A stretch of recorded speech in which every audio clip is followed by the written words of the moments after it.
कारक परिचय। कारक क्या होता है इसके बारे में यहाँ पे बताया गया है।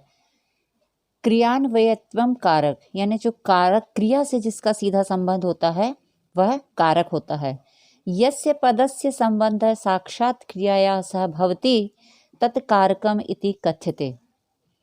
इसका मतलब हुआ कि जिस पद का संबंध साक्षात यानी डायरेक्ट सीधे क्रिया से होता है वह कारक कहलाता है। कारकाणि षट भवन्ति संबंध कारकः नास्ति। इसमें जो कारक है वो 6 होते हैं और संबंध जो है जो कि षष्ठी विभक्ति में होता है उसे कारक नहीं माना गया है, उसे कारक नहीं कहते हैं। किंतु विभक्त्या सप्तम भवति, किंतु विभक्तियां जो है वह 7 होती हैं। कारकाणाम विषय कथ्यतम यत, और कारक के विषय में यहाँ पर कहा गया है कर्ता कर्म च करण च संप्रदानम तथ्येव च आपादान आधिकरण मिथ्यायु कारण करण कारणी षष्ठ। इसका मतलब वही हुआ है कि कर्ता कर्म करण संप्रदान आपादान और अधिकरण ये कारक होते हैं और जो षष्ठी विभक्ति है संबंध वह कारक नहीं है। यहाँ पर विभक्तियां दी हैं और कारक दिए हुए हैं और उनके चिन्ह दिए हुए हैं। तो चिन्ह के बारे में हमें पता होना ज़रूरी है, क्योंकि जब तक चिन्ह के बारे में मालूम नहीं होगा तो संस्कृत से हिंदी में अनुवाद नहीं किया जा सकता। तो यहाँ पे विभक्तियाँ दी हैं प्रथमा द्वितीय तृतीया चतुर्थी पंचमी षष्ठी और सप्तमी, और लास्ट में संबोधन दिया हुआ है। तो संबोधन में जो होता है वहाँ पर प्रथमा विभक्ति का ही आता है।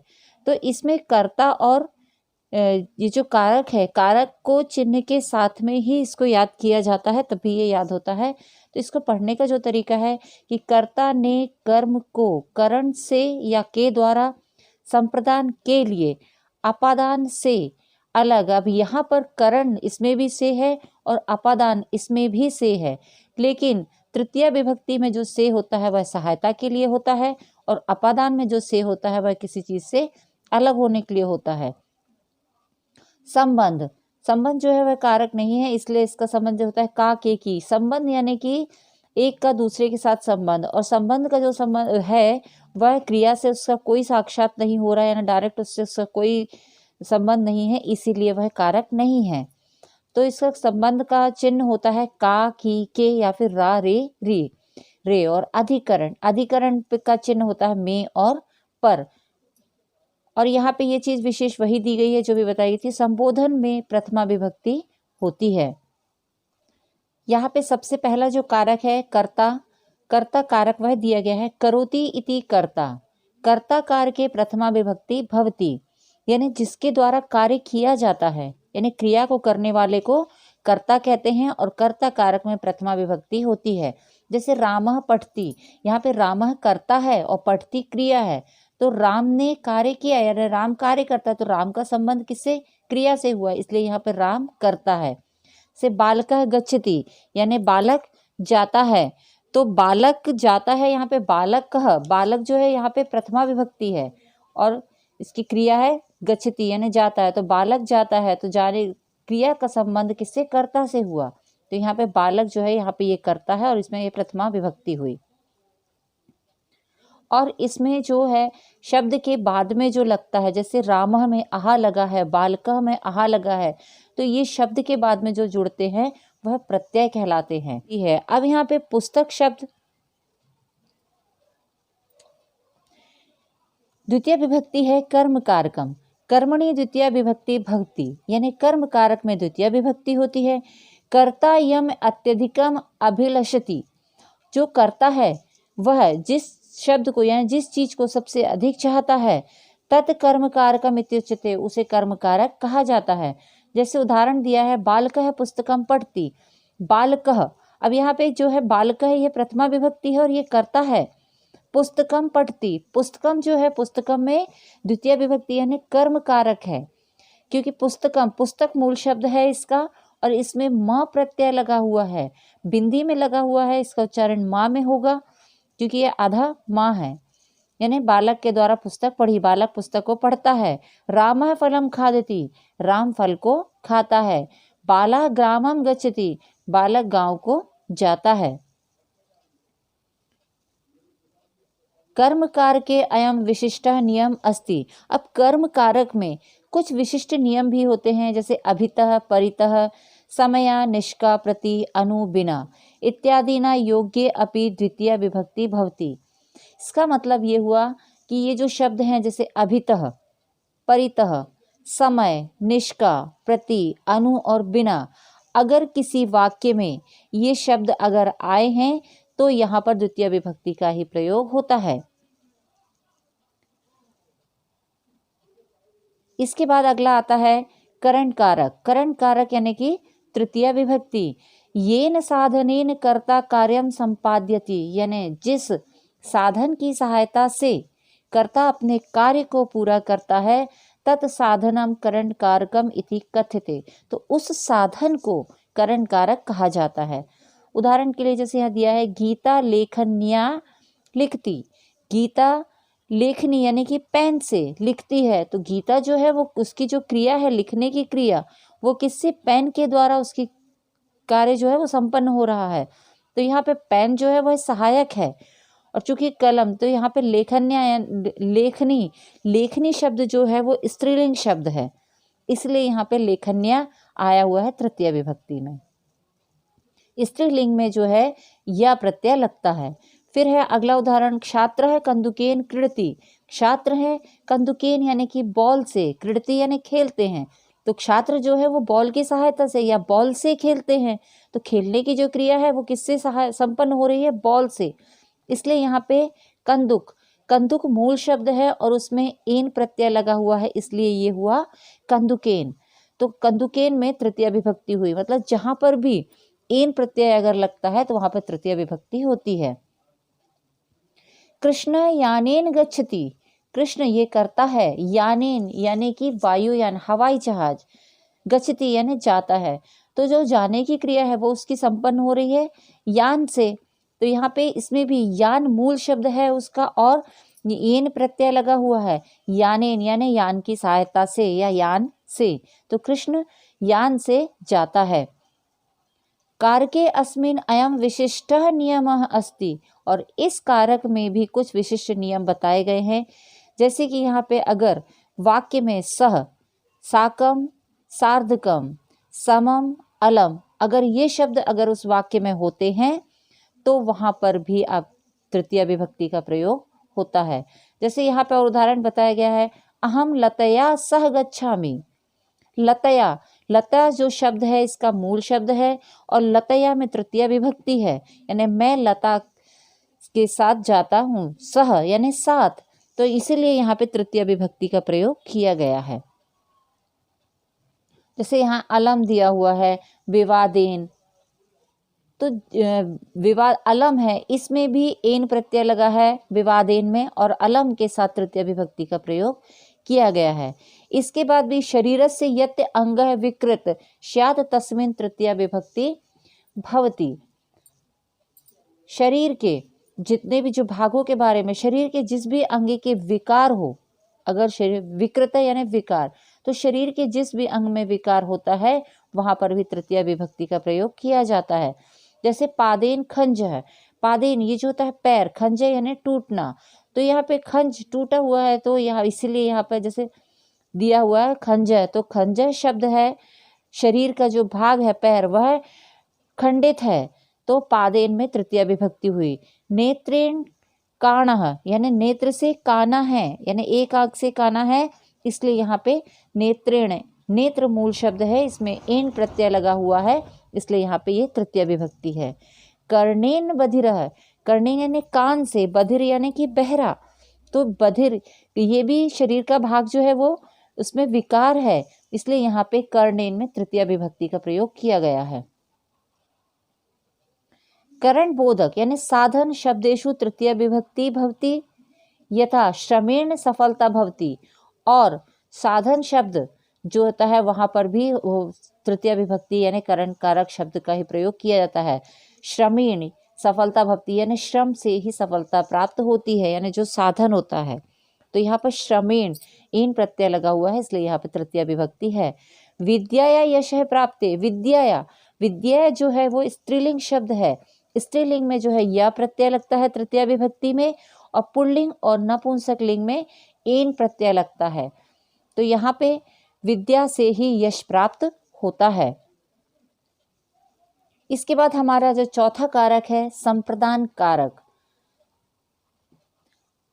यस्य कृते किमपि कार्यं संपन्नं क्रियते तस्मै चतुर्थी विभक्ति संप्रदान कारकम भवति। जिसके लिए कोई वस्तु दी जाए अथवा जिसके लिए कोई कार्य किया जाए वहां पर संप्रदान कारक होता है। संप्रदान कारक में चतुर्थी विभक्ति होती है। उदाहरण देखेंगे, जैसे महेशः मित्राय धनम ददाति, यानी और चतुर्थी विभक्ति का जो चिन्ह है वो के लिए होता है। तब यहाँ पे मित्र इसका मूल शब्द है, इसमें आय प्रत्यय लगा हुआ है, तो यहाँ पे चतुर्थी विभक्ति में आय प्रत्यय लगता है और चतुर्थी विभक्ति का चिन्ह जो होता है वो के लिए होता है। तो महेश ये करता है यानी प्रथमा विभक्ति, मित्राय चतुर्थी विभक्ति, धनम ददाति यानी धन, ददाति देता है ये क्रिया है, और धनम जो है वह कर्म है। तो महेश के द्वारा मित्रा यानी मित्र के लिए धन दिया जाता है, यानी महेश मित्र के लिए धन देता है। रमेशः अध्ययनाय विद्यालयं गच्छति, रमेशः करता है, अध्ययनाय अध्ययन यानी पढ़ने के लिए, विद्यालयम द्वितीय विभक्ति यानी विद्यालय को जाता है। तो रमेश पढ़ने के लिए विद्यालय को जाता है।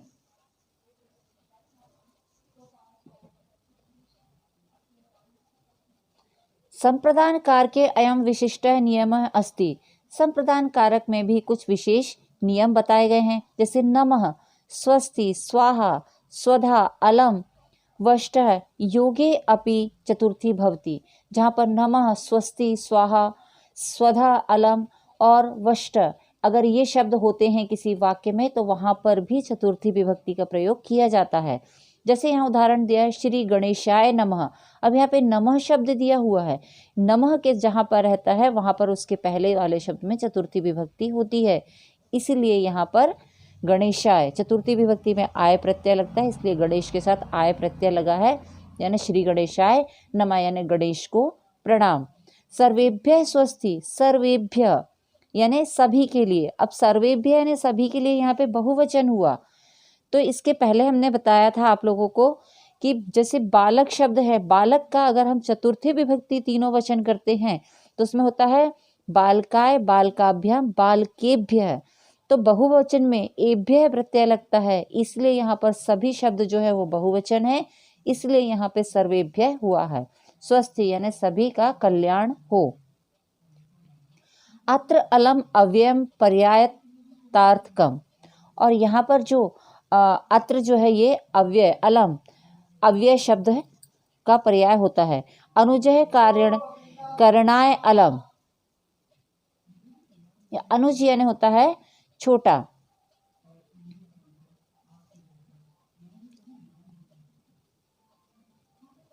अत्र जो है अलम का पर्यायवाची शब्द है। बालकाय मोदकम रोचते, बालक को है जो मोदकम पसंद है, बालक के लिए। फिर है अपादान कारकम, पंचमी विभक्ति, जो पंचमी कारक होता है अगला पंचमी विभक्ति का वो होता है अपादान कारकम। यस्मात् स्थानात् वस्तुनः पृथक करणम लक्ष्यते तद अपादान कारकम, जिस वस्तु में किसी का अलग होना पाया जाता है, मतलब किसी से अलग होते हैं, तो वहां पर अपादान कारक की होता है। अपादाने पंचमी विभक्ति भवति, और अपादान कारक में पंचमी विभक्ति होती है। जैसे इसका उदाहरण दिया हुआ है वृक्षात पत्रम पतति। अब यहाँ पर वृक्षात पंचमी विभक्ति का चिन्ह भी होता है से, लेकिन यहाँ पर जब कोई चीज किसी से अलग होती है तो वहां पर पंचमी विभक्ति का प्रयोग होता है, और पंचमी विभक्ति में जो प्रत्यय लगते हैं वह आत प्रत्यय लगता है। तो यहाँ पर वृक्षात में जो वृक्ष है वो मूल शब्द है और उसमें आत प्रत्यय जोड़ा गया है, तो वो बन गया वृक्षात। तो इस शब्द का अर्थ हुआ वृक्ष से। पत्रम यानी पत्ते, पतति यानी गिरते हैं, यानी वृक्ष से पत्ते गिरते हैं, यानी वृक्ष से पत्ते अलग हुए, इसलिए यहाँ पे पंचमी विभक्ति हुई। अगला उदाहरण है गंगा हिमालयात प्रभति। गंगा नदी है, हिमालयात यानी हिमालय पर्वत से, प्रभति यानी निकलती है, प्रवाहित होती है। तो गंगा जो है वह हिमालय पर्वत से अलग हो रही है, इसलिए हिमालय में पंचमी विभक्ति का प्रयोग किया गया है। अपादान कार के विशेष नियम अस्ति, अपादान कारक में भी कुछ विशेष नियम बताए गए हैं। भय यानी किसी चीज से डर, रक्ष यानी रक्षा करना, इत्यर्थस्य धातु नाम योग्य अपि पंचमी विभक्ति भवति। अगर किसी चीज से डर रहे हैं या किसी का भय है तो वहां पर भी पंचमी विभक्ति का प्रयोग किया जाता है। इसमें भी जैसे बालकः सिंहात बिभेति, यानी बालक को शेर से डर लगता है, तो बालक किससे डर रहा है? शेर से डर रहा है, इसलिए सिंह में आत प्रत्यय लगता है और सिंहात हो जाता है। इसके अलावा भी जैसे जुगुप्सा, विराम, प्रमार्थक धातु नाम योगे पंचमी भवति तथा यथा पापात विरमति, यानी पाप, विरमति यानी दूर होना, तो पाप से हमेशा दूर रहना चाहिए, तो दूर रहने के लिए यहाँ पर भी है ये पंचमी विभक्ति।